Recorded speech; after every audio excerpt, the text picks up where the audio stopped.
Hi everyone, I thought today's episode would be good to talk about emotional triggers and why some things hit you harder than others.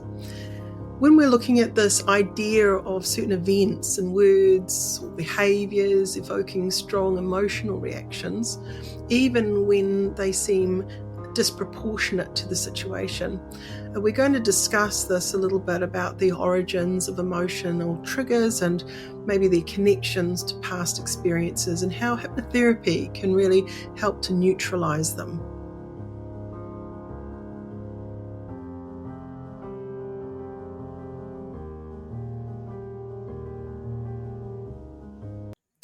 So I'm Meredith McCarthy. I'm a clinical hypnotherapist based in Wellington, New Zealand, and I'm passionate about teaching people all about hypnosis. And in this session today, I thought we'd go through a couple of ideas and talk to them. So what are emotional triggers? So if we think about a trigger as an external event or an internal thought that provokes a strong emotional reaction. So I'm sure you can relate to that. Most people have these emotional triggers that happen all the time. However, some emotional triggers may be more upsetting than others. It could be a positive emotional trigger too. So it's not always about having a negative moment. It could be that you have something that excites you or makes you feel really, really happy. So, emotional triggers can come in both forms, both maybe a negative emotional trigger or a positive emotional trigger. What we want to talk about, I guess, is those negative emotional triggers and how they can often stem from past experiences of unresolved trauma or deeply ingrained in our sort of belief system about who we are and how we feel. So the neuroscience of triggers is really interesting.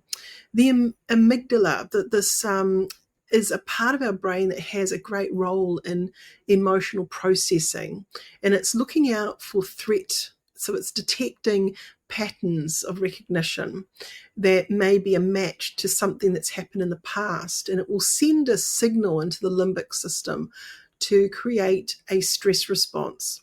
So how the brain encodes the emotional experiences can create then that automatic response to that stimuli. The link between trauma, memory, and hypersensitivity to a specific stimulus is quite important for a hypnotherapist to kind of, I guess, explore with the client. Some common emotional triggers, let's talk about those. So feeling criticized or judged. So people can often then have this very, very deep feeling of being hyper paranoid about how people are feeling about them. And that could cause a person to maybe withdraw or not want to participate in a conversation or a situation. Or maybe it's at work and they just don't feel like they want to go to work anymore. So it's a full avoidance mode. Or it could be the opposite. They could go into that situation feeling criticized and judged and get quite animated and want to attack and justify their position. But it might be an overreaction to that criticism or judgment. Now, it could also be that they're not being criticized or judged at all, but it may feel like that. So their brain, though, will still react as if it's true. And that's often then something that a hypnotherapist will need to look at. What's really going on here with this particular client? Are they actually being criticized, or is it a filter from a trauma experience that's going on that's making them hypersensitive to what the person may be thinking about them? So a question I might ask for someone like that is, have they told you that that's what they think? What exactly did they say to you when that situation happened? And based on how they come back and tell me about what happened will help me to get a bit of a window, whether it's their mind making up something, not necessarily based on what really went on, but an assumption. So often we will mind read someone's idea that they have about us and then will react as if that was true. but it may not actually be what they think about you at all. So for me as a therapist, it's really important that I'm helping my client understand whether it's fact or fiction, whether they are over exaggerating their response to that particular situation. Sometimes absolutely they're justified and the person is criticizing and judging them. So it may be, though, they don't want to feel triggered. So this is where the therapy might head, is how do I support that client not being triggered in those emotional situations that will occur in their lifetime? Because who won't go through life at some point being criticized by someone or judged by someone? How you choose to react to that in the future, this is where hypnotherapy can really support a person in a better reaction. Experiencing rejection or abandonment is another common emotional trigger. So that could come up in a recurring abandonment sort of situation around a partnership, like a relationship that they might be having, and they're always fearful of being rejected and may even do self-sabotage because they believe that, well, I'm going to be rejected anyway, I may as well not invest too much in this relationship because it's going to hurt harder if I fall deeper and I surrender more to this person. So if you can relate to that, these are things that can be resolved through good therapy, especially using hypnotherapy as a process to help the person maybe let go of something that's happened to them in the past. That feeling of abandonment also is a construct that they're being abandoned. Maybe it's not necessarily actually happening. So again, coming back into, can we qualify whether that's actually happening with them, or is it just a fear that's going on that makes them feel like it's happening? So they're responding as if it's happening. Losing control or feelings of powerlessness is another common emotional trigger. So losing control, it could be a number of ways that you might lose control. Maybe it is a dynamic in the family that you feel like you're losing control over your son or daughter, or maybe your partner. Maybe it's at work. You might be sort of experiencing a bit of a personality clash with someone who's new or someone who's been around a long time, and they might be feeling like they're losing control, and you might be part of that situation where they're venting out and becoming overly protective of their territory. So there are all sorts of things that can happen around losing control and feeling powerless, especially in work scenarios and especially in emotional relationships and those dynamics. Again, this is something that we can work through. It's not something you just have to put up with. Sometimes, let's say in a work environment, we don't have a remote control over how other people are doing things, but we absolutely can work on how we turn up to that and how we want to process that emotional trigger in the future. So definitely hypnotherapy can be quite good in that way. Another common emotional trigger is perceived injustice or unfair treatment. That is quite common, and I see that presenting in my clients a lot. So perceived injustice or unfair treatment. Now, it could be that they are actually in a situation where they're not being treated fairly. That happens a lot in workplace scenarios where maybe there's a bullying process. Maybe they've got a narcissist as a manager, or there are dynamics within the team which are causing them to feel like, they're not being taken seriously. And there could be a true injustice. Now, if that's actually happening, it may be that they need to put in a personal grievance or be supported through that process of how they find their voice and how they qualify being treated better in that workplace space. If it's actually, though, in a relationship, it could be a very unhealthy relationship that they've found themselves in, where there's continuous situations where they don't feel they're being treated nicely, or treated in a fair way, and maybe being blamed, or feeling like they can never do anything right. So that can definitely be something that is a very real scenario to work through. If you or anyone else might be going through that kind of thing, it is important to get support around you. Don't do it alone, that unfair treatment is a very real thing, and even the perceived injustice may actually be an injustice going on. So as a therapist, I always need to qualify what's really going on here. So I can't sort of reinforce that enough. Feeling ignored or unappreciated is another common emotional trigger. So when we're looking at feeling unappreciated, I often talk to my clients about being their own inner cheerleader. And so we're not looking for external validation all the time. We're able to validate our own selves, and that may be something that a client might need to be working through. So feeling ignored or unappreciated, these are definitely triggers that we want to work through. So you don't have to ever feel like that again. Even if you don't have external validation, you can be the one that says, actually, I did do a good job. I am proud of myself, and really feel that and mean that, and that be enough.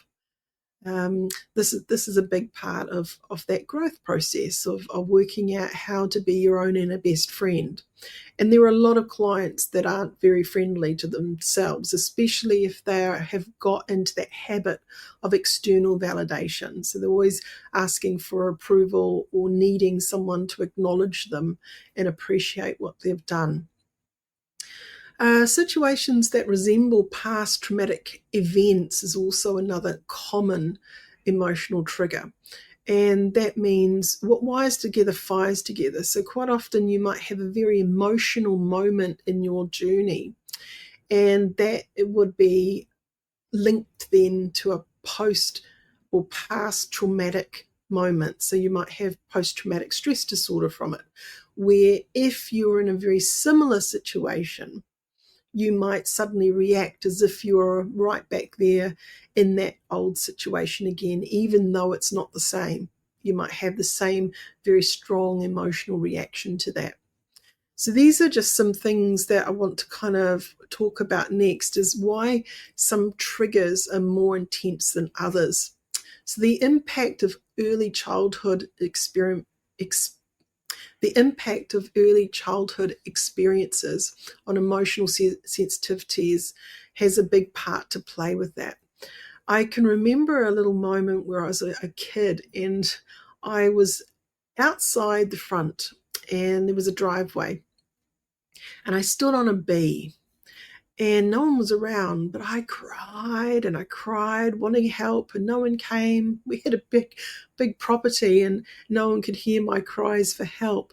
So eventually I calmed myself enough to be able to take the stinger out and hobble to go and tell someone about my terrible ordeal. Now, at that moment, I had never been stung before, so it was quite a big thing. And I can remember not that long after, I accidentally sat on a bee and it stung me. And I can remember people around me at that point. But the strange thing is, I didn't panic. So I just said, oh, I think I just got stung again. And because I had calmed myself down and nothing terrible happened, and because of the way my parents reacted, where they were all kind of calm and okay about it, I didn't really see any need to have this ongoing emotional sensitivity to a moment like that. However, that could have played out very differently. I could have gone in from that first experience, and my parents might have showed their shock and disbelief and pandered to my upsetness. And that may well have created what we call secondary gain, where I looked externally for support. But because I didn't get that, I didn't get really much of a reaction at all, I stopped looking for that external support. So I learned very quickly that I could support myself. However, if I had not learnt that day, I may well have overreacted the second time I got stung. And that may well have built up into a phobia, a big, huge drama. So this is where sometimes, depending on our childhood experience, it can really dictate how we're going to go with things, how we maybe haven't processed emotions. So they're unprocessed emotions that amplify in that present moment reaction.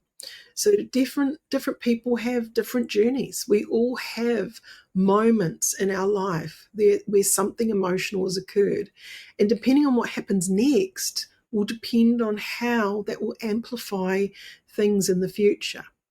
So if we handled it okay and we had the right support, but not dramatic support, we may well find, oh, well, it was just part of the journey and we don't think anything of it. However, if we had dramatic support and that was validating our amplified emotion that we had in that initial situation where we had the trauma, then we may well build on it as it's really significant, that this is a terrible thing. And we might have ongoing issues with building and amplifying that reaction in the future. So the difference between the conscious and subconscious triggers. So when we're looking at a conscious trigger, we may be conscious of that. But when we're looking at the subconscious trigger, it's like suddenly out of the blue, we have a very strong reaction, but we don't know why. And a lot of people have that. So they might have a phobia, but they have no idea why they even have that phobia. But some people absolutely know where that phobia came from. So they're conscious of it and they know when it started and they know why it's growing. But a lot of my clients come in and they have these very, very strong subconscious triggers, reactions to things, but don't know why. They just feel what they feel. So as a hypnotherapist, definitely is a big part of what I do with clients all the time, is journey them through and help their subconscious change their emotional reaction to that trigger. So that's a big part of what we do. So how hypnotherapy helps to neutralize these triggers is we can journey someone through relaxation techniques, definitely, and then we can help them to revisit the past experience, to reframe the meaning attached to them. A big part that I often ask clients is, what would you like to learn from that moment that's going to help you moving forward?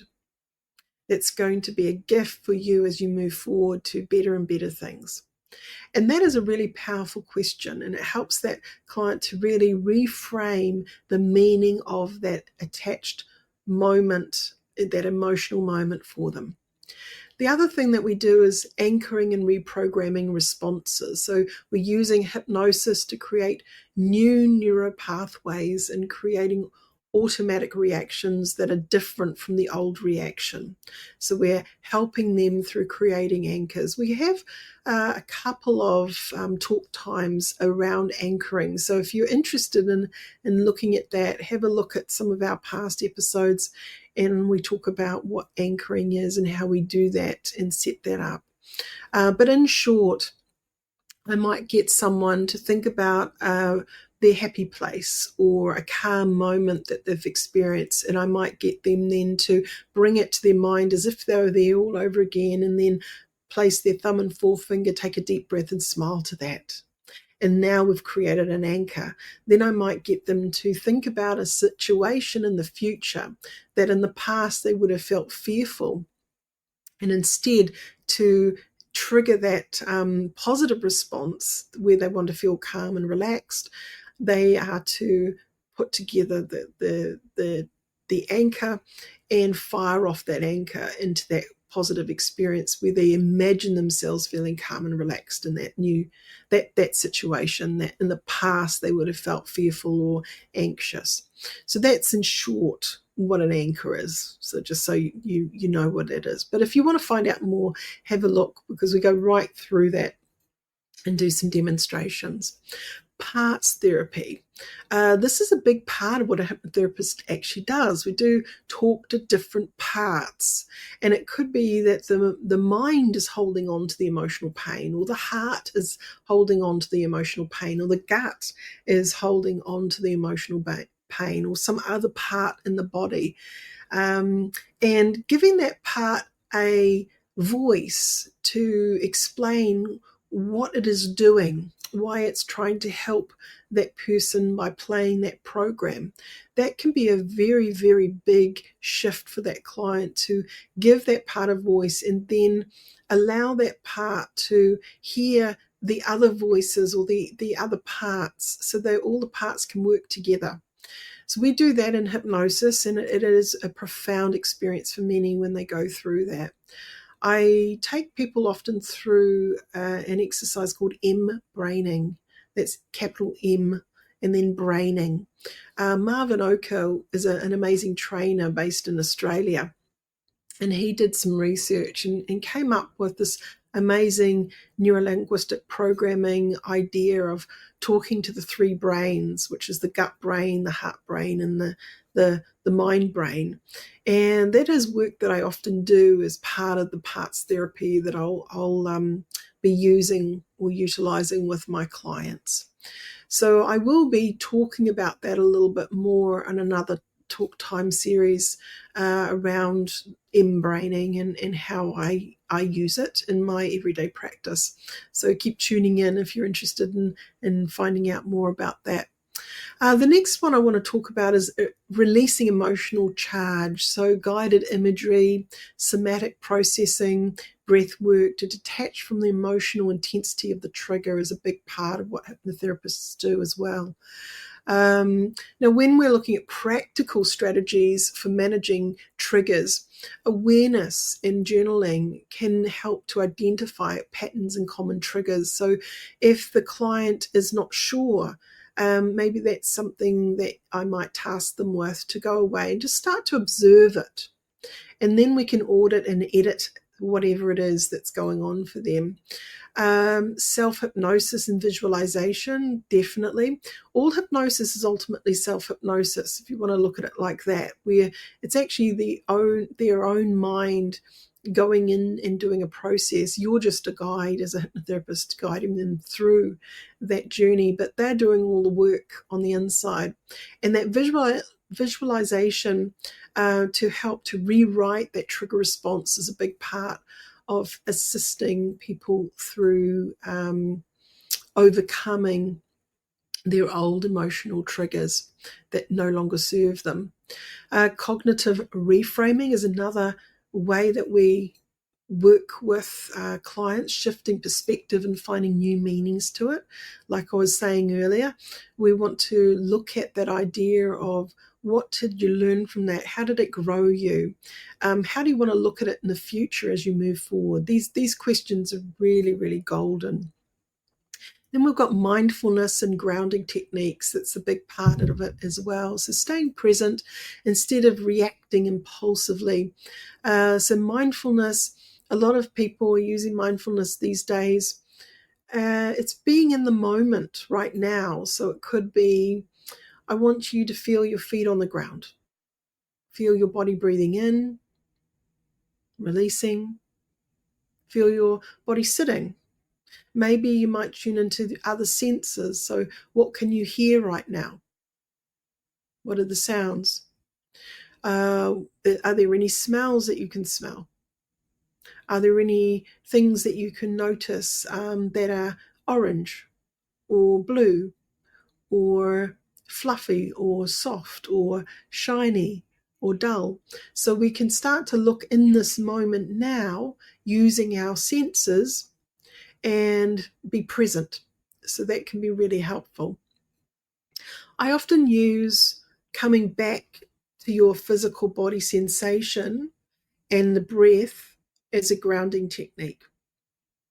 And so I might simply ask someone to breathe in 3 times deeply and let it go slowly. And as they do that, just feeling their body in this here and now, wherever that might be. That is really useful for staying present instead of reacting impulsively to the stimuli that person would have in the past reacted to. So when we're thinking about the idea of reflecting on your own emotional triggers, I invite you to do that. Sort of maybe think about using self-hypnosis to neutralize those emotional reactions, maybe doing a dress rehearsal of how you want it to go. So take a deep breath, closing your eyes, and just doing that positive mental dress rehearsal of how you would like things to go, how emotionally you would like that to feel. That can be a big part of that success. So promoting the hypnotic exercise, I would really like to kind of invite people, if you haven't done that before, there are plenty of, I guess, episodes that we've talked about hypnosis, what it is and what it isn't. So if you are curious and you haven't come across this sort of stuff before, please, check out what we have to offer. If we think about moving forward into really stepping into your own power, if you want to learn how to hypnotize others or how to become a hypnotherapist, I do have a hypnotherapy school. So if you want to check out the NZACH.ac.nz, we have a full curriculum there. There's 18 modules. There's 48 live sessions that we do over a longer than a year. But it is a thorough training process that you come out the other side feeling confident and competent about helping others to be their best selves, helping them to overcome those emotional triggers that have been getting in the way of having an amazing life. Now, if you like what we've gone through today in the way of information, please remember to like. And if you haven't subscribed to our channel, please subscribe. It really helps us out. I want to get this information out to the world. I want to really create a positive ripple effect. There's so much going on out there and a lot of stress going on in people's minds. And that's the work that I love doing the most, is helping people to dial down that stress and be their best self. So if you've found the information interesting, tune in. I do put out a new talk time every Wednesday at 7 a.m. So tune in for the next one. Thank you for listening. Bye.